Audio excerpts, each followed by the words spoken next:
Hey, salut tout le monde, ici Vincent. Et Yannick. Pour la chaîne Le Temps d'un jeu. Aujourd'hui, on vous présente le jeu Château Blanc. Donc, Château Blanc, c'est un jeu en fait édité en français par ILO pour 1 à 4 joueurs d'une durée de 20 minutes par joueur. Donc, dans Château Blanc, en fait, on incarne un clan où on va en fait placer nos différents membres du clan sur le château pour monter notre influence. Bref, et on va essayer de faire un maximum de points en utilisant les opportunités qu'on est capable d'avoir pour maximiser nos points. Bref, un jeu de placement d'ouvriers, gestion de ressources, placement de dés pour enclencher des actions. Bref, on vous donne un aperçu général des règles de jeu et on vous revient avec la critique après le générique.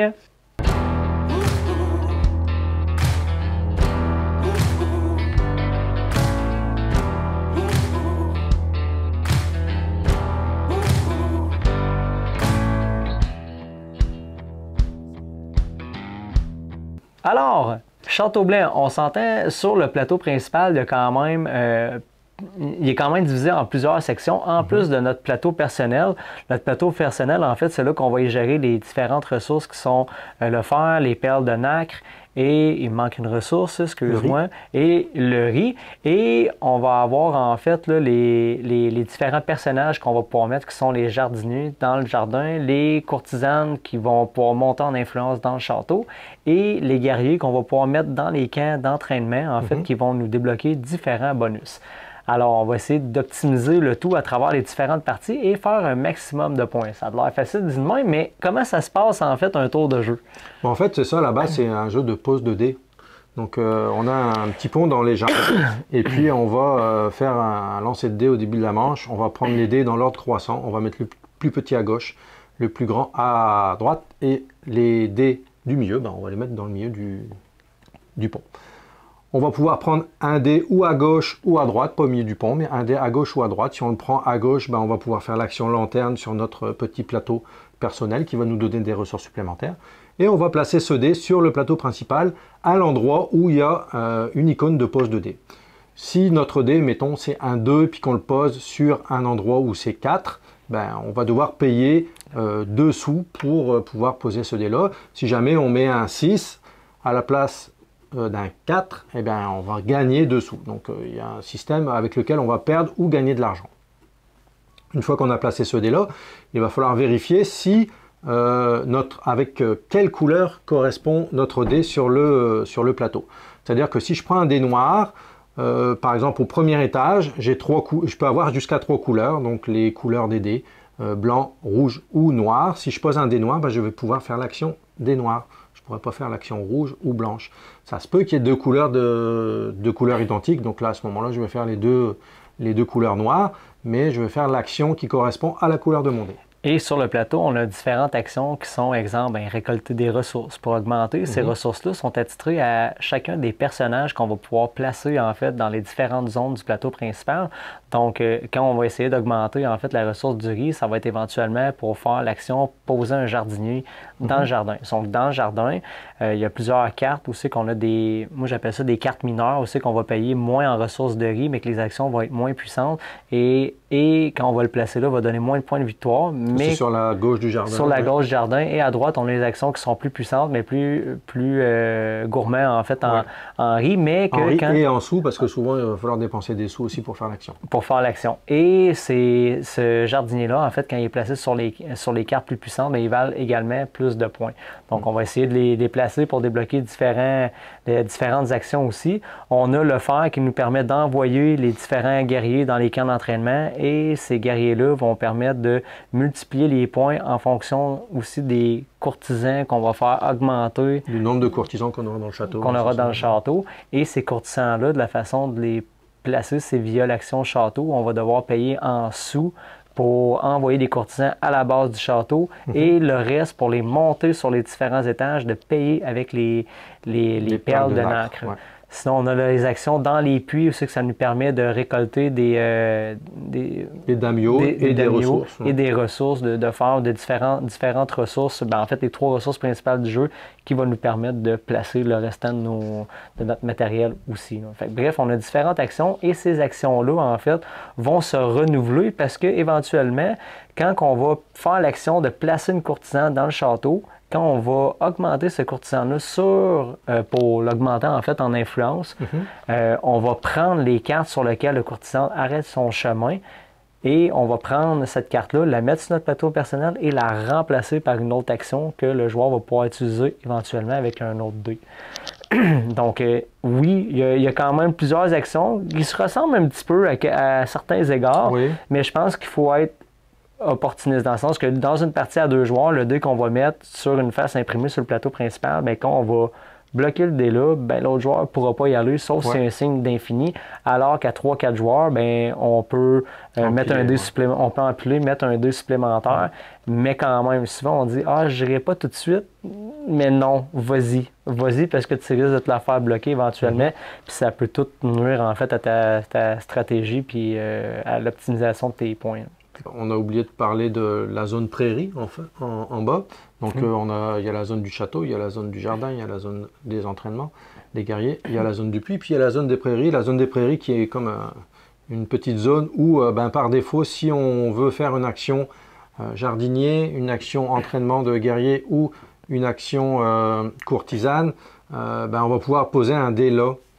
Ça va nous permettre de faire une de ces actions-là. Donc ça ne va malheureusement pas nous apporter de bonus ou quoi que ce soit, mais ça va nous permettre au moins de faire une action, de déposer un de nos personnages. Et la dernière place où on peut utiliser nos dés, c'est sur notre plateau personnel. Oui. En fait, on peut utiliser mettre les dés qui sont attitrés à la rangée, soit des jardiniers, des courtisanes ou des guerriers, parce qu'à chaque fois, en fait, qu'on va placer un de ces personnages-là sur le plateau, bien, on va débloquer certaines ressources et quand on va poser le dé en fait, sur une ligne, bien, ça va nous donner toutes les ressources qui sont libérées avec les personnages qu'on a mis sur le plateau. Plus l'action de la carte qui correspond à la ligne effectivement. Sur laquelle on a posé le dé. Donc, ce n'est pas à négliger. Donc, les tours de jeu sont quand même très rapides. Fait que pour faire un résumé, c'est vous prenez un dé, vous le placez sur le plateau principal, vous essayez dans votre placement de dé de maximiser vos actions pour ramasser des ressources, placer vos bonhommes, maximiser tout ça, essayer de faire un maximum de points de victoire, avancer sur la piste d'influence, que nous, cette partie-là, on n'a pas du tout été capable d'y aller parce qu'on n'avait pas les ressources nécessaires. On n'a pas eu l'opportunité de le faire. C'est ça. Fait que, et oui, effectivement, bien, pendant le jeu, bien, les cartes d'action vont changer, puisqu'avec les courtisanes, bien, on prend certaines cartes puis on les remplace par d'autres, ce qui va nous permettre de ces cartes-là qu'on récupère, interchanger avec d'autres et les placer dans notre ligne lanterne pour avoir plus de ressources lorsqu'on va l'activer, parce que c'est une des façons de récupérer également des ressources. On s'entend, le jeu ne dure que 3 tours. Chaque joueur, nous autres à 2, on plaçait 3 dés. Bien, on place toujours 3 dés, qu'on sait à 3-4 joueurs aussi. Dans chaque manche. Fait que ça 9 actions. 9 actions pendant la partie, ça va très vite. Ça va très vite et en 9 actions, il faut que vous ayez optimisé toutes vos affaires pour faire le maximum de points. C'est très court. Donc, c'est les règles générales de Château Blanc. Donc, on vous revient avec la critique. Qu'est-ce qu'on a pensé de Château Blanc? Bien, je vais te le dire, Yannick, j'étais un peu... après la fin de ma partie, toi, je sais que tu en as fait plus que moi, mais à la fin de notre partie à 2 joueurs, j'étais... Frustré. Non, pas frustré. Non, j'étais juste sans mots. Okay. Sans mots, parce que quand on a fait, en fait, le premier tour de jeu, quand on a fini, ça a été tellement rapide, on a fait, c'est tout. C'est tout. Puis là, tu te rends compte que ça dure 3 tours. Tu dis, pour moi, quelque chose que j'ai pas compris. On vient de faire un tour, il y en a juste 2. Oh. ou que j'ai pas optimisé mes affaires. Bref, ça va quand même très vite. Mais pour commencer la critique à sa base au niveau du matériel, somme toute, pour la petite boîte, tout ce que ça contenait, vraiment, quand même, beaucoup de matériel, beaucoup de petites pièces. Plateau de joueur, plateau principal, quand même de très bonne qualité. J'aurais aimé quand même, dans le plateau principal, avoir des encoches pour mettre les personnages parce que à leur remplacement, des fois on les accroche, tout bouge. C'est pas nécessairement optimal. Ils l'avaient fait pour les carrés de ressources, mais pas pour les personnages. Je pense que ça aurait été de souhait que ça soit mis. Rajouter un petit plus agréable. Un petit plus juste pour la manipulation des objets et tout ça. Somme toute, les cartes, l'iconographie, très bien identifiées, les différentes zones de notre plateau. Je trouve que le graphisme est quand même très beau. Moi, j'aime bien Japon médiéval, j'aime ça, moi, ça me parle.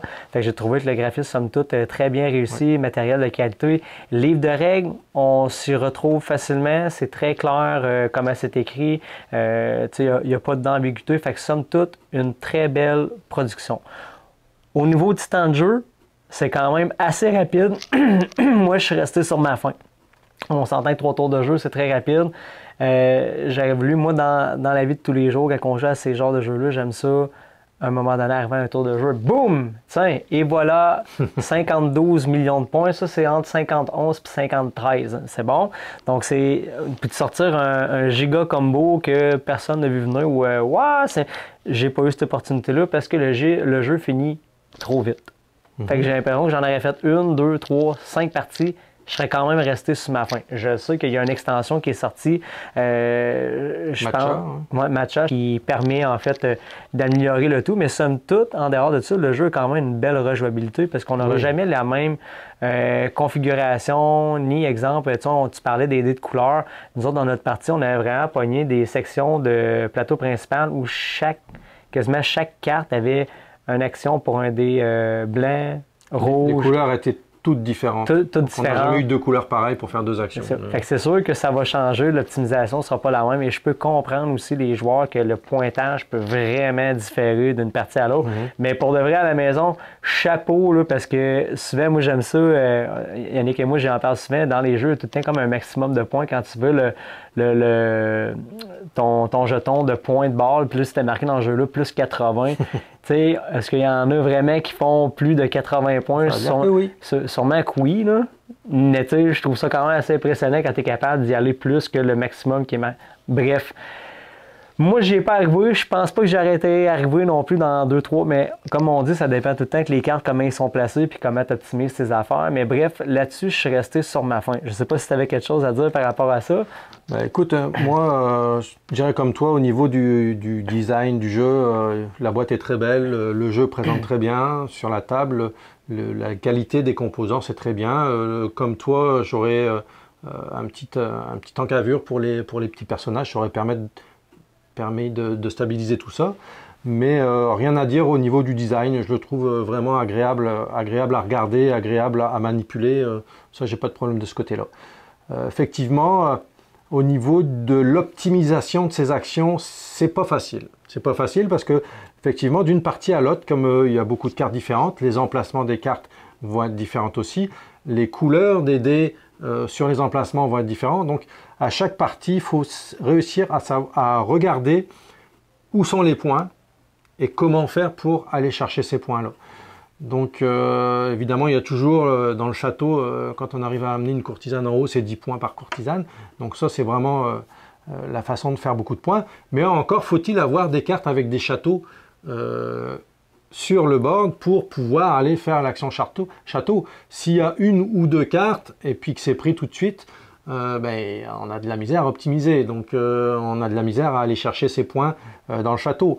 Comme tu le disais tout à l'heure, la partie qu'on vient de jouer, parce qu'on en a fait une partie juste avant de vous présenter le jeu, on avait vraiment extrêmement... Au départ, on n'avait pas d'opportunité de monter sur la piste des influences. Donc, on n'a pas marqué de points avec ça, alors que on peut marquer jusqu'à 15 points avec cette piste-là. Donc, on a marqué 0 points.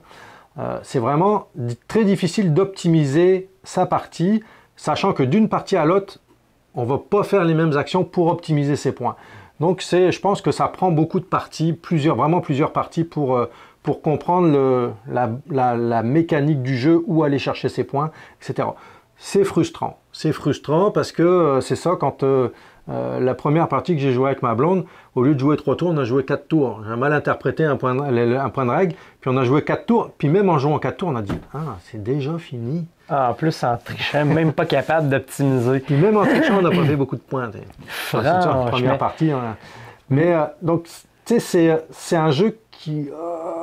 on reste sur sa fin. Si vous n'aimez pas ce genre de jeu-là, où ça s'arrête, on le voit venir, ça ne s'arrête pas d'un coup.